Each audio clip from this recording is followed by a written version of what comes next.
I've always liked to bake pies, and when I was in my 20s, I wanted to open a pie shop. And I thought a lot about it, but when you're 20, for me at least, I didn't have the money to do it. I didn't really have the confidence to do it. I'd go to college, get married, and have babies, because that was what I wanted to do, and I wanted to be a stay-at-home mom. Beautiful babies are born to us, and now we have 5 children. I was a good mom, and I was a wife, and those are things I wanted to be, but I wasn't healthy. And mentally healthy is really important, not just physically. I knew that I had lost who I was and who I wanted to be, and so Chris and I together went on a diet, and we went carb-free, and I lost almost 85 pounds. Fate, where I invited the family over for dinner, and Dave and his kids came over, and I served pie, and we started talking about why I like to bake pie, and I told him it was about connecting with my mom. Mom's gone now, and it's part of that connection of tradition that I don't want to go away just because she's gone. That's my history, and that's my tradition, and that's my mom's crust, and it feels that way every time I eat it. It feels just like my mom. Dave invited me in to bake for him. I could hardly wait to go every morning, and I was there, and I worked for free for days, weeks really, and it didn't even matter. I loved everything about it. Dave taught me how to make pie crusts in large quantities. We made 50-pound batches, and we threw away 50-pound batches because, we were learning how to do it together. Dave kept reassuring me that it's just the process we have to go through to learn to do something well.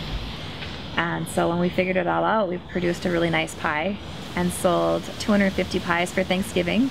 Not one complaint. I was so proud, and I was hoping to make him proud because he took a chance on me, because it changed my life. It made me better. It made me a happier person, a better mom, a ton better wife, I'm sure. It occurred to me that if I did this on my own, it would be my hours. It would be my schedule, and I would control when I could work.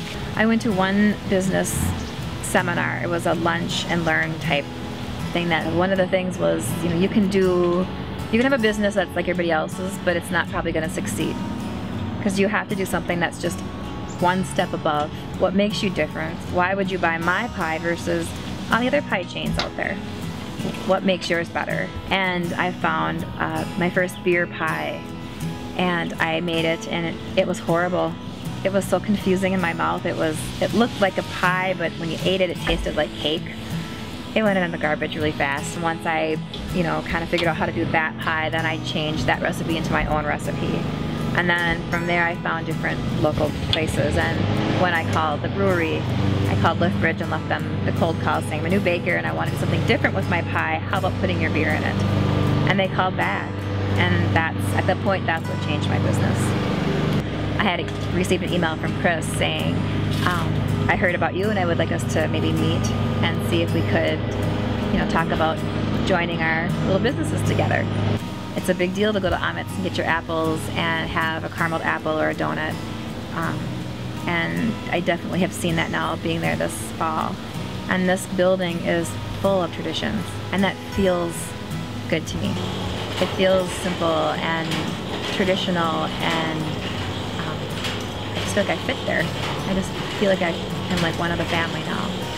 Well, I hope that my kids are seeing that if you really want to do something, it doesn't matter how busy you are, how old you are. If you have that drive, you can do it. Mason had asked me once, he has this idea that he wanted to have a library along with having reptiles. So it'd be one building with reptiles and a library about reptiles. And he wanted to know if he could do something like that. And I said, well, Mason, your mom makes pies with alcohol. Most people don't do that, but it works. And you have an idea, you should run with it. And sometimes you just have to jump. And sometimes it works and sometimes it doesn't. But if you don't try, you don't know if it's gonna work. And I would rather know that it didn't work than to always wonder what if.